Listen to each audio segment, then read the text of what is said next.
formidable robot.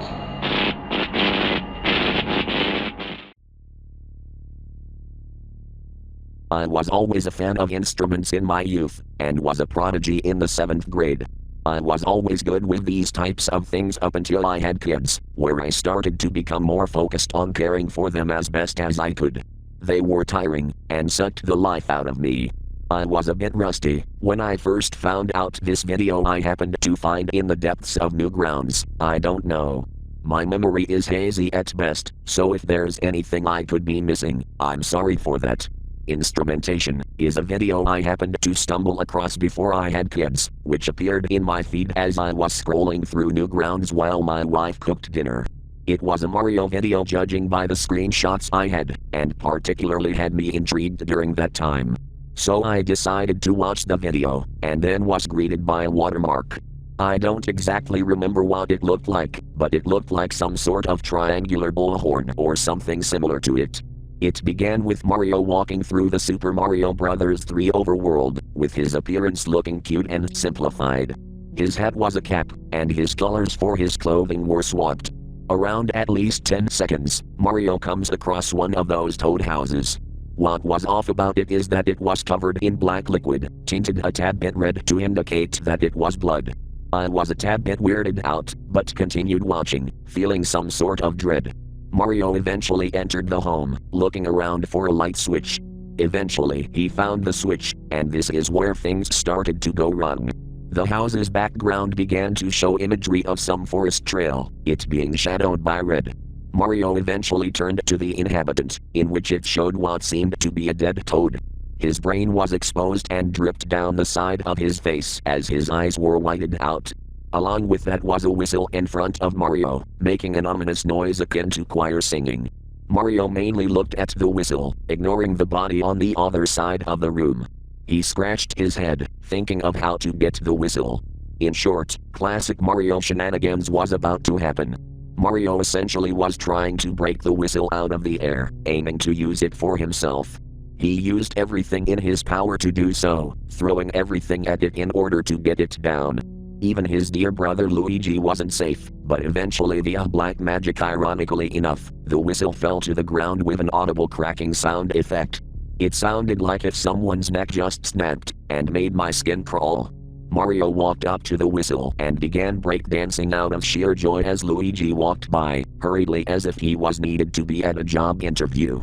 The whistle began to shake wildly, the same black liquid bleeding from it as Mario soon dropped it. The whistle was soon back into the air, as it started to float towards Mario. Mario backed away slowly, now showing fear and confusion on his face. Then it pierced him through the chest. The whistle dug its way into Mario's chest. I can still hear the sickening sounds of flesh being minced and bone crunching and breaking as the whistle disgustingly and hastily dug into Mario's heart. Mario kneeled over, screaming loud as his voice began to change of a horrified Italian to the sounds of a deer. As he slowly stood up once more, his body changed and now heavily different. The whistle was still within his chest, it harmonizing well with the screams of the damned. Mario's eyes were now black and had these pupils, if you could even call them that. His jar was slapped and opened, his hat now no longer just a cap, and had no M on the emblem. His tongue was blue, it being a sign that his body could be piloted by this freakish whistle which began to sing a tune.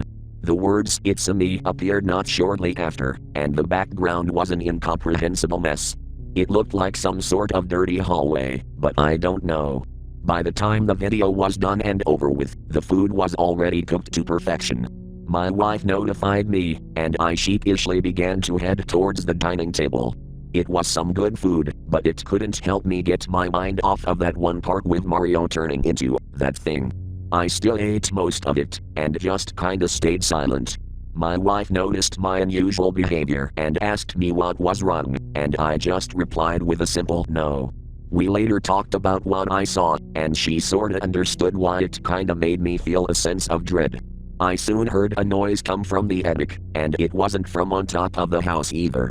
I heard something move within the attic. My wife noticed it as well. She asked me to check it out just in case if there was some animal within the attic, and I did. I opened the attic door, and peeked my head from the hole. There was something there, alright. There was a fucking corpse up there. A rotting corpse of a plumber wearing all red, with a whistle stabbed into his throat. I vividly recall myself falling from the ladder and then immediately waking up in the hospital, my wife horrified by the corpse that laid within the attic. Apparently I had a concussion and knocked myself out, as the police asked me questions from within the hospital. I vividly remember talking to them about the video that I watched beforehand, and they were heavily concerned about the involvement of the video and the weapon used. Ever since then, I haven't used any flute-based objects ever again. Even if I do, I still remember the whistle jammed into that poor man's throat. And it still haunts me to this very day, and is one of the many reasons why I don't use instruments anymore. Please, I beg of you, do not search for the video yourself. I don't know what the hell happened, but it sure as hell isn't normal. One last thing before I go. Yesterday I was walking the dogs as my wife tended to the children at home. It was quite relieving to not deal with the kids for a moment, it being a comforting experience. Eventually I spotted a music store. I told my dogs to sit and wait for me to come back out, and they did. I entered inside to see that it was completely empty, no people were inside it except for this one guy. He glared at me as I walked in, and I was weirded out.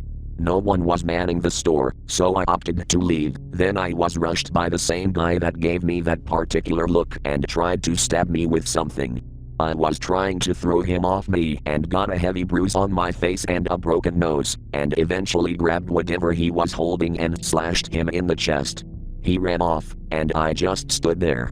I looked at what that guy was gonna stab me with, and my heart sank. It was a bloody whistle.